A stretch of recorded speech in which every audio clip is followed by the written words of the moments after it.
Hello everyone, my name is Dean, and today I'm going to teach you all how to make gefilte fish from scratch. Gefilte fish is a traditional Passover meal in my family. We've been making it for literally over hundreds of years. In fact, the recipe I'm going to use today is probably between 100 and 150 years old. I was talking with my mom the other day, and she mentioned that she's not going to make gefilte fish for Passover this year. And I thought, well, it's time. So she doesn't know it, but I'm going to make it. I helped her out a couple of years ago, and I wrote down the recipe. And tonight, I'm going to teach you the recipe too. According to the recipe, you need 5 pounds of ground whitefish, 2.5 pounds of ground northern pike, and 2.5 pounds of lake trout. And you want to keep the head and the bones and everything else. Now, in the old days, they had to get the fish and clean it and grind it up and do everything by scratch. Thankfully, my grocery store, my local Sunset Foods, caters to the Jewish community and will clean and grind the fish up for me and save me the bones, making things very convenient. On top of that, you need 6 large carrots, 6 large onions, 2 celery stalks, 5 eggs, 6 tablespoons of salt, 2 teaspoons white pepper, 5 tablespoons matzah meal, and 6 ounces of water. And in a minute, we're going to get started with making the broth. Alright, so now the first thing we're going to do is make the broth that you make the gefilte fish in. Fill the biggest soup pot you have about halfway with water. And add 3 sliced carrots, 3 sliced onions, and 3 sticks of celery. 3, 3, and 3. Makes it easy. Then you take the fish bones, and we're talking about the head, let's take the eyes out, the head, everything, and put it into the pot. Very important. I'm probably going to need 2 pots, it looks like. Thankfully, I have a backup, and I'll transfer some stuff around in a second. And then, let it boil. Alright now, so, when I said you need the biggest soup pot you can find, I really meant it. That soup pot on the left wasn't big enough, but I had a backup just in case. So, I have my ingredients mixed between those 2 soup pots evenly, and the flame is on. And I'm going to let them boil, and the longer it boils, the better. It's 6:40 in the evening right now. I'm going to let this boil till about 7 o'clock. But or 6:47, closer to 8 o'clock. But while that is boiling and stinking up the house like you can't believe, I'm going to be chopping the fish. Not mixing, but chopping. That's very important. Don't mix. I have some special equipment here to help me out. When I said you have to chop, not mix, it's important to have the right tool. And this is actually the chopper that's been chopping the gefilte fish in my family since 1930. It's got the year that it was made stamped on it. It's definitely served and chopped the fish for at least 4 generations of my family, maybe even more. And this bowl, smuggled out of my mom's house, both of these things were smuggled out. Mom, sorry, the secret's out now, I have them. This bowl has been mixing the fish in for at least 50 years. So this is the equipment that I'm going to be using. And yes, Aunt Debbie, this is the one that used to be your mom's. And trust me, I'll take good care of it for the future. This was my grandmother's chopper. So now we have the broth on the stove, heating up and coming to a boil. And it's only been on the stove for maybe 10 minutes, and already the house is beginning to stink up, and the cats are circling me on the floor. They're off camera, but they're there. Now, it's actually time to start making and mixing the gefilte fish. So mix the ground fish together, including chopped onions. How many chopped onions? So pretty much 3 chopped onions, and the good people at Sunset Foods were kind enough to provide some chopped onions for me. It's part of the order. And you want the onions to be the consistency that you would put on a Chicago hot dog. That's very important. So, some onions ready to go. Some more onions ready to go. Some carrots ready to go. Get it all in there. Some more carrots ready to go. And this is the mixing bowl that's been making the gefilte fish for probably 50 years in my family, so it's used to this. Then we add 5, well, let's go in order. So then we add 5 eggs, well beaten.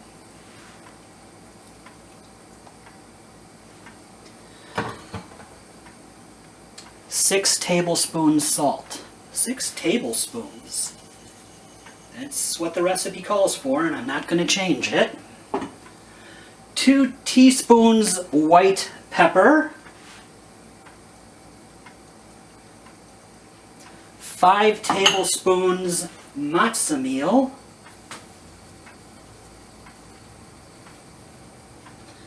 And 6 ounces of water. And I'm going to blend that water in a little later. The most important thing now is to chop. Chopping literally is with your meat chopper, chopping, going up and down, and then when it starts mixing in, folding it over and chopping more. Now, if you mix it, everything's going to become smooth and a beautiful consistency, and you'll ruin it. That's not what you want with gefilte fish. I'm not a big drink connoisseur, but I hear there's a difference between a martini that's shaken compared to a martini that's stirred. Trust me, when it comes to gefilte fish, there's a big difference to gefilte fish that is mixed versus gefilte fish that is chopped. I was in a grocery store the other day, and they were giving out samples of the prepackaged jarred gefilte fish, full of preservatives. God knows how long ago it was made, not fresh. And the first thing I noticed right away was everything was a perfect consistency, smooth, almost like a prefabricated roll, like a turkey loaf that came out of some machine. And I thought, that's not gefilte fish. And that's what people are used to so often these days. And that's why I'm making this video, so that everyone, even a second wife shiksa, can make gefilte fish for their family and serve it on the holidays. Now, I'm going to be chopping for a long time, so I'm going to just let the camera turn it off in a second and cut back when I'm done. But you just keep chopping and folding. Chopping and folding. The broth is going to be going for a long time. You don't want to let it boil over, but the broth is going to be going for a long time, at least an hour. So you have plenty of time to chop and mix that fish. I'll be back in a moment. Alright now, so I've been chopping for a while now, and I feel like my arm is going to fall off, and the matzo meal has kind of thickened everything up.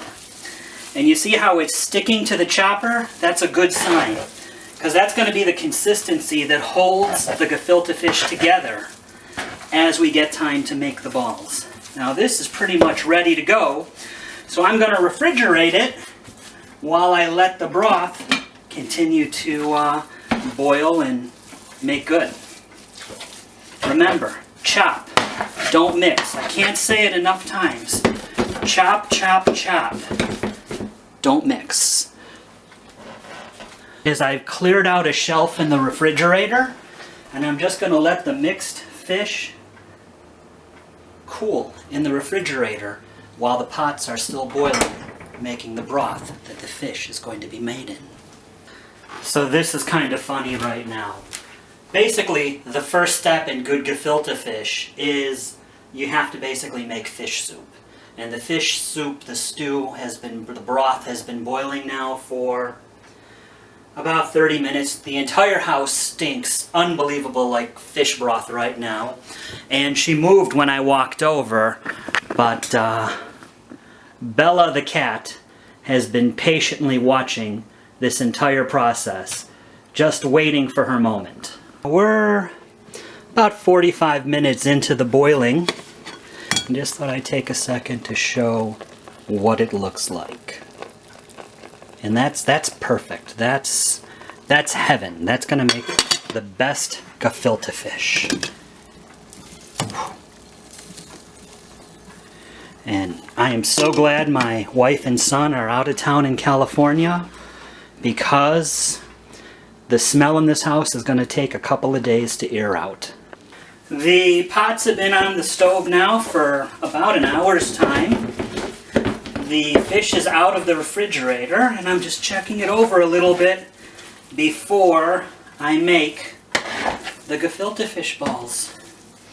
Now this is a beautiful consistency. Take a look at that. This is what it's supposed to be. Just like that. Alright, this is the big moment. The pots have been boiling for an hour. They look beautiful. I've turned them down a little bit. The fish is ready. It's out of the refrigerator. And now it's time to make the balls. You need to have wet hands, so I'm going to turn on the water and have some cold water going right now, cold water. And I'm going to make the first fish ball. You want to make them kind of like matzo balls, just kind of easy, smooth. Don't overpack them, and drop them in. And I'm going to try and do every other pot so that they're evenly distributed. And I've got the water running so I can keep my hands wet as needed. That's 3. Going on 4. And I'm going to leave them in the pots to boil for 3.5 hours. You heard me right. 3.5 hours. So we're going on 8 o'clock p.m. right now. So at around 11:30, I'll take them out of the pots. And that'll be the next step. We'll check in before then, though. Okay, so I've made the gefilte fish balls. They're in the broth now. And I'm just going to add a little water to make sure that the level is enough that they can simmer. Make sure everything's good. And careful monitoring. I'm going to turn up the temperature to heat up the water I just added. Give everything a chance to really get cooking. I'm going to cover them, but I'm not going to let them boil over. And I'm going to pay a lot of very close attention to make sure that doesn't happen, especially in the beginning. It's about 8 o'clock. Figure at 11:30, I'll turn them off and let them cool. But for now, they cook. I'm about 20 minutes into the boiling, and this is what they look like. I do have a little bit of a problem though right over here. See, as the fish boils, the matzo meal and other ingredients expand and your fish floats. See that? And I don't want to lose an overflow or have them pushing up against the lid. So I'm going to swap this lid with this lid that gives me a little bit more room. Other than that, everything is going perfect. Just a few moments ago I was talking with my Aunt Debbie. I've been kind of posting a couple of things on Facebook and I haven't posted any video yet. But she mentioned that she remembers that my grandmother was using this bowl to make her fish too, so it's probably more than 50 years old. I don't know if it's 85 years old like the chopper, but it's up there too. And she almost started to cry, knowing that the bowl and the chopper were in such great hands and being used for their intended purpose, the making of gefilte fish. This fish, I love having the clear lid over here. I can just see them cooking through, and they look just perfect. Absolutely perfect. Just what we want it to be. It's only 20 minutes in, so I mean these pots have 3 more hours to cook. I need to open some windows to air out this house. My family comes back from California in 12 hours. I got a lot of work ahead of me, but it's going to be so worth it when we eat. this fish. And we're just finishing the first hour of cooking, and the fish looks perfect. I took a carrot out of the other pot and tasted it, and it tasted perfect. I'm so happy with the results.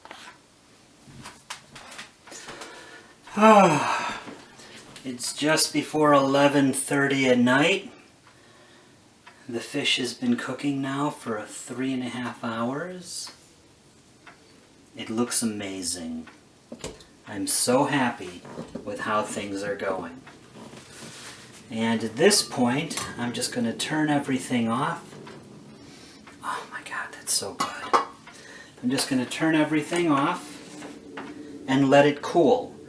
Now you want to let it cool exactly where it is. You don't want to move it, shake anything up, because it still is going to kind of form a little bit while it's cooling. And at this stage, you just want to let it cool.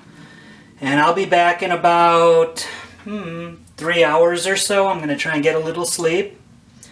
And we'll go on to the next step, where we move the fish out of the pot, drain the pot, save the juice, keep the carrots, get rid of everything else, and then put the fish back into the pot.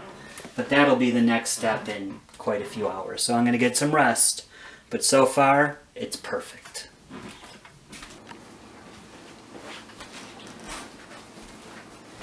Just a few moments ago, I was talking with my Aunt Debbie.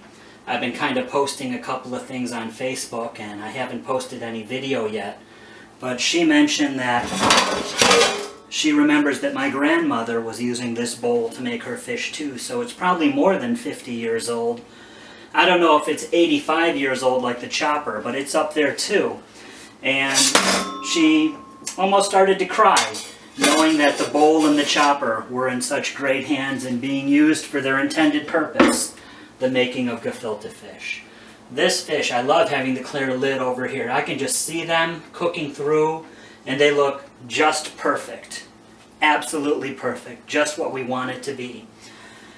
It's only 20 minutes in, so I mean, these pots have 3 more hours to cook. I need to open some windows to air out this house. My family comes back from California in 12 hours. I got a lot of work ahead of me, but it's going to be so worth it when we eat this fish.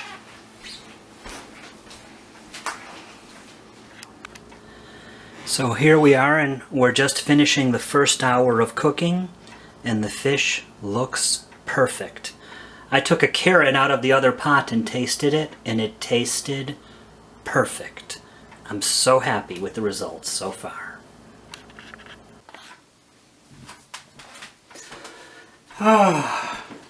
It's just before 11:30 at night.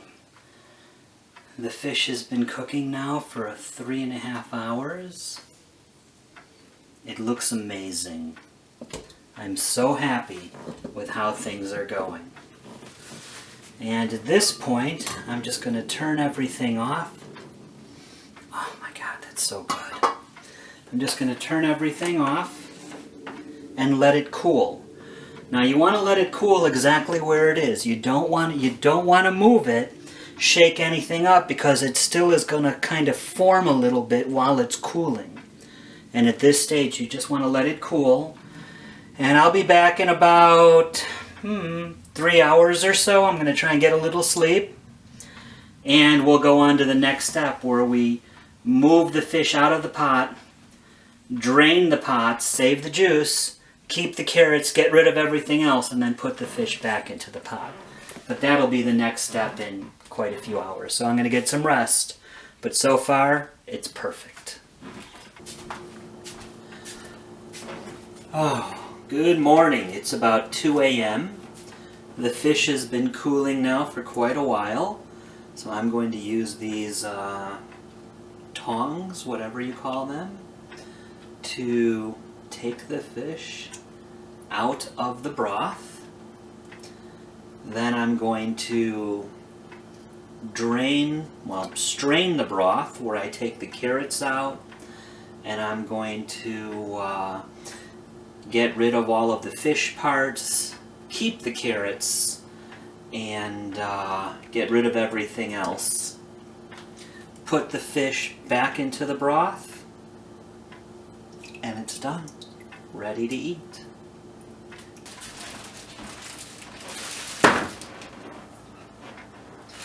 I've taken the fish out of the pots, and some of my fish balls, some of my gefilte fish have been a little smaller, some have been bigger, but I wound up with about 50 gefilte fish balls here.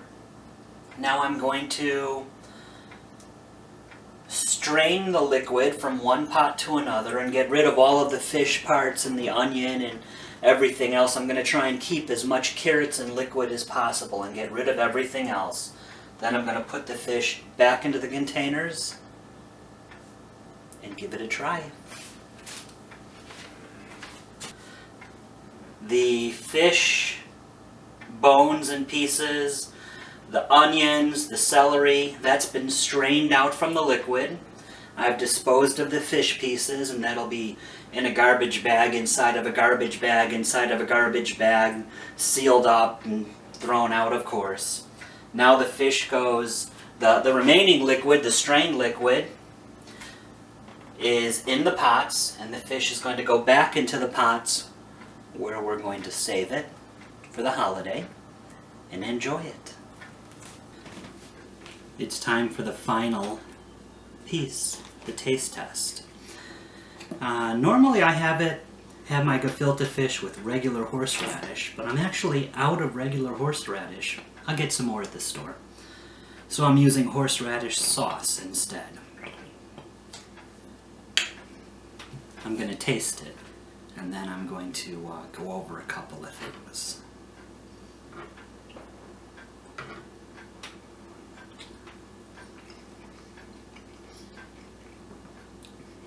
It's amazing. Just wonderful. And the flavor is only going to get better as it continues to cool in the pot. By the time we serve this, it'll be perfect. Couple of takeaways. First takeaway, very important. Do not try to do this after working all day. It is going on 2:30 in the morning. I have to work in a few hours. I'm going to be tired. I understand why my mom didn't want to make it this year. Number 2, get a really big soup pot. You saw what I used. I mean, I need something twice as big as that, especially next year if I'm going to do this again. Number 3, send your family out of town. Out of state preferred, especially the first time that you do this. Number 4, open all the windows. Air out the house. Really important. Number 5, just like having a big pot, make sure that you chop the fish. Don't mix the fish. It's very important. Have a big bowl and a chopper.